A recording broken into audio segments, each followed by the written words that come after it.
Hello friends, welcome back to my channel. இன்றைக்கி நம்ம மாங்காய் வச்சு ஒரு புதுசாக ரெசிபி தான் பார்க்க போகிறோம். வாங்க வீடியோக்குள்ளே போகலாம். அதுக்கு முன்னாடி நம்ம சேனலில் ஃபஸ்ட் டைம் பார்க்குற வீடியோஸ் ப்ளீஸ் சப்ஸ்கிரைப் பண்ணி வச்சுக்கோங்க. அப்போ தான் நான் போடுற வீடியோஸ் எல்லாமே மிஸ் ஆகாமல் உடனே உங்களுக்கு நோட்டிஃபிகேஷனில் வரும். இதை மாங்காய் ஊறுகான்னு சொல்லலாம், மாங்காய் ஜாமுன்னு சொல்லலாம். வாங்க எப்படின்னு பார்க்கலாம். இது ஆக்சுவலாக ஒரு குஜராத்தி ரெசிபியாக்கும் எனக்கு ஒரு ஆன்ட்டி சொல்லி கொடுத்தாங்க. இதை குஜராத்தில் சுந்தான்னு சொல்லுவாங்க. பட் இதுக்கு தேவையான இன்க்ரீடியன்ஸும் ரொம்பவே கம்மி. அதே மாதிரி இதை செஞ்சு நம்ம ரொம்ப நாள் வச்சுருந்து சாப்பிட்லாம், சீக்கிரமாக கெட்டு போகாது. நான் இந்த சுந்தா பண்ணுறதுக்கு ஒரே ஒரு மாங்காய் எடுத்துருக்கிறேன். எவ்வளவு புளிப்பு மாங்காவாக இருந்தாலும் இந்த சுந்தா ட்ரை பண்ணலாம். நம்ம செஞ்சு வரும்போது சுத்தமாக புளிப்பு தெரியவே செய்யாது. ஸோ பயப்படாமல் ட்ரை பண்ணலாம் ஃப்ரெண்ட்ஸ். இது பண்ணுறதுக்கு மாங்காவை ஃபஸ்ட்டு நல்லா கழுவிட்டு தோலை இந்த மாதிரி பீலர் வச்சு நம்ம பீல் பண்ணி எடுத்துக்கலாம். அதே மாதிரி இந்த ரெசிபி பண்ணுறதுக்கு ஒரு முக்கியமான விஷயம் என்னென்னா, மாங்காய் வந்து நல்ல பச்சை மாங்காவாக இருக்கணும். கொஞ்சம் கூட பழுத்து, அதாவது குளகுளன்னு இருக்கக்கூடாது. அதனால நல்ல காயான மாங்காவை பார்த்து எடுத்துக்கோங்க. இந்த மாதிரி தோல் உரித்து வச்சுக்கலாம். இப்போ இந்த மாங்காவை நம்ம கிரேட்டரில் போட்டு துருவி எடுக்கணும். என்னுடைய கிரேட்டரில் பார்த்திங்கன்னா இந்த மாதிரி சின்ன ஹோல் பெரிய ஹோல்னு அப்படி 2 சைஸில் அவைலபிளாக இருக்குது. நான் பெரிய ஹோலில் போட்டு தான் இன்றைக்கி துருவி எடுக்கிறேன். உங்களுக்கு சின்ன ஹோல் பிடிக்கும்னா சின்னதில் போட்டு கூட துருவி எடுத்துக்கலாம். நமக்கு சைஸ் முக்கியம் இல்லை, டேஸ்ட்டு தான் முக்கியம். இந்த மாதிரி ஃபுல் மாங்காவையும் துருவி எடுத்துக்கலாம். இதை அப்படியே ஒரு பவுலில் ட்ரான்ஸ்ஃபர் பண்ணிக்கிடணும். சின்ன மாங்காய்னால குவான்டிட்டி கொஞ்சம் கம்மியாக தான் இருக்குது. நீங்கள் பெரிய மாங்காய் போட்டு பண்ணினாலும் ஓகே தான். பட் ஃபஸ்ட் டைம் பண்ணும்போது கொஞ்சம் குவான்டிட்டி கம்மியாகவே போட்டு செஞ்சு பாருங்கள். உங்களுக்கு நல்லா வந்தது பிடிச்சிருந்ததுன்னா நெக்ஸ்ட் டைம் பண்ணும்போது குவான்டிட்டி கொஞ்சம் ஜாஸ்தியாக போட்டு பண்ணிக்கோங்க. இது என்னுடைய ஒரு சின்ன அட்வைஸ் கூட சொல்லலாம். நான் அடிக்கடி எல்லா வீடியோவிலும் இதை தான் சொல்கிறேன். இந்த ரெசிபி பண்ணுறதுக்கு மெஷர்மெண்ட் ரொம்பவே முக்கியம். நான் துருவின மாங்காய் அவ்வளோ இந்த சின்ன பவுலுக்கு ஒரு பவுல் இருந்தது. ஸோ இப்போ அது அவ்வளோத்தையும் ஒரு பெரிய பவுலில் ட்ரான்ஸ்ஃபர் பண்ணிட்டேன். இப்போ அதே அளவுக்கு அதே பவுலில் சுகர் ஈக்குவல் அளவுக்கு சுகர் எடுத்து அதையும் இது கூட சேர்த்துக்கலாம். நீங்கள் எடுத்துருக்கிற மாங்காய் ரொம்ப புளிப்பாக இருந்ததுன்னா ஒரு கைப்பிடி அளவுக்கு எக்ஸ்ட்ரா சுகர் கூட ஆட் பண்ணிக்கலாம், தப்பு இல்லை. இப்போ இந்த மாங்காயில் சுகரை சேர்த்ததுக்கப்புறமா நல்லா ஸ்பூன் வச்சு மிக்ஸ் பண்ணி விடணும். இந்த ஜீனி நல்லா கரைஞ்சதுக்கப்புறமா தான் நம்ம ரெசிபி பண்ண முடியும். ஸோ ஜீனி நல்லா கரையுது வரையும் கொஞ்சம் வெயிட் பண்ணலாம். ஸோ மாங்காவையும் ஜீனியும் நல்லா நான் மிக்ஸ் பண்ணி விட்டுட்டு ஒரு 5 மினிட்ஸ் அப்படியே மூடி வச்சுட்டேன்.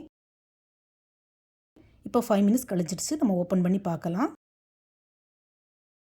பாருங்கள், இப்போ ஜீனி எவ்வளோ நல்லா கரைஞ்சி தண்ணியாக ஊறி இருக்குது.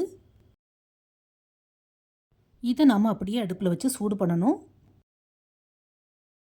இப்போ கேஸ் ஸ்டவ்வில் ஒரு கடாய் வச்சு அதில் இந்த மாங்காய் மிக்ஸிங்கை அப்படியே தட்டிக்கலாம்.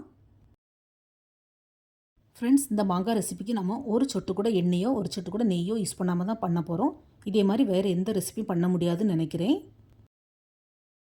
நம்ம கடாயில் எண்ணெய் அல்லது நெய் ஊற்றாமல் இருந்தோன்னா அடிப்பிடிக்குமோங்கிற பயம் நிறைய பேருக்கு இருக்கும். பட் அப்படி எதுவுமே ஆகாது. ட்ரை பண்ணி பாருங்கள் ஃப்ரெண்ட்ஸ். இப்போ இது கூட நம்ம கொஞ்சம் இன்க்ரீடியன்ஸ்லாம் ஆட் பண்ண வேண்டியிருக்குது. ஃபஸ்ட்டு ஃப்ளேவருக்கு ஒரு துண்டு பட்டை, ஒரு அரை ஸ்பூன் போல் காஷ்மீரி மிளகாத்தூள், அப்புறம் 1/4 ஸ்பூனுக்கும் கம்மியாக சீரகப்பொடி. இது நான் வறுத்து பொடித்த சீரகப்பொடி ஆட் பண்ணியிருக்கிறேன். கூடவே ஒரு 1/4 ஸ்பூன் போல் சாட் மசாலா, அப்புறம் ஒரு பிஞ்ச் போல் உப்பு ஆட் பண்ணி நல்லா மிக்ஸ் பண்ணி விட்டுக்கலாம். இந்த மாங்காயில் உள்ள சுகர் சிரப்பெல்லாம் நல்லா வற்றி சுண்டி வரணும். அது வரைக்கும் நம்ம வதக்கி விட்டுட்டே இருக்கணும். நம்ம அடுப்பில் வச்சு கிளறும்போது கூட கொஞ்சம் தண்ணி விடுற மாதிரி இருக்கும். ஆனால் சீக்கிரமாகவே சுண்டி வந்துடும். ஸோ பயப்பட வேண்டாம் ஃப்ரெண்ட்ஸ். இப்போ பார்த்தீங்கன்னா நமக்கு கொஞ்சம் லிக்விடாக தான் இருக்குது. இது ஜாம் பதத்துக்கு கொஞ்சம் கட்டியாக வரணும். அது வரைக்கும் நம்ம கிளறி விட்டுட்டே இருக்கலாம். அதுக்குன்னு ரொம்ப கட்டியாக நம்ம வற்ற வச்சிடக்கூடாது. கொஞ்சம் லிக்விட் பதத்துக்கு, அதாவது நம்ம ஊறுகாலாம் சாப்பிடும்போது அதில் கிரேவி எப்படி இருக்கும் அந்த ஸ்டேஜில் நம்ம இறக்கிடணும். இந்த மாங்காய் ஜாமை நம்ம சும்மாவே எடுத்து சாப்பிட்லாம். வீட்டில் செஞ்சு வச்சாச்சுன்னா கடகடன்னு காலியாயிரும்.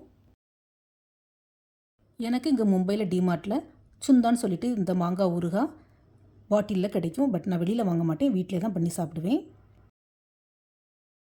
இந்த சுந்தாவை நீங்கள் கிட்ஸுக்கு ப்ரெட்டில் ஸ்ப்ரெட் பண்ணி கூட கொடுக்கலாம். மேங்கோ ஜாம் மாதிரியே இருக்கும். அவ்வளோதான் ஃப்ரெண்ட்ஸ், இந்த சுந்தா சூப்பராக ரெடி ஆகிடுச்சு. பாத்திரத்துலேயும் ஒரு சொட்டு கூட ஒட்டவே இல்லை.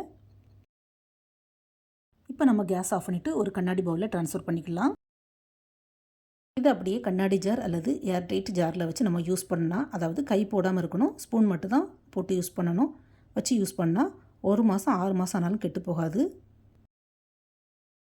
இந்த மேங்கோ சுந்தா எல்லா வெரைட்டி ரைஸ்க்கும் அப்புறம் தயிர் சாதத்துக்கும் செம்ம காம்பினேஷனாக இருக்கும். கொஞ்சம் டிஃப்ரெண்ட்டாக இந்த மாதிரி ட்ரை பண்ணி பாருங்கள் ஃப்ரெண்ட்ஸ். நான் இதே மாதிரி வேறையும் நிறைய பிக்கிள்ஸ் ஜாம்ஸ் அப்லோட் பண்ணியிருக்கிறேன். என்னுடைய சேனலை சப்ஸ்கிரைப் பண்ணி பார்த்துக்கோங்க. இந்த வீடியோ பிடிச்சிருந்தா மறக்காமல் எஸ்ஆர்வி கலக்கல்ஸை லைக், ஷேர் அண்ட் சப்ஸ்கிரைப் பண்ணுங்கள். தேங்க்ஸ் ஃபார் வாட்சிங். See you soon in the next video. Bye.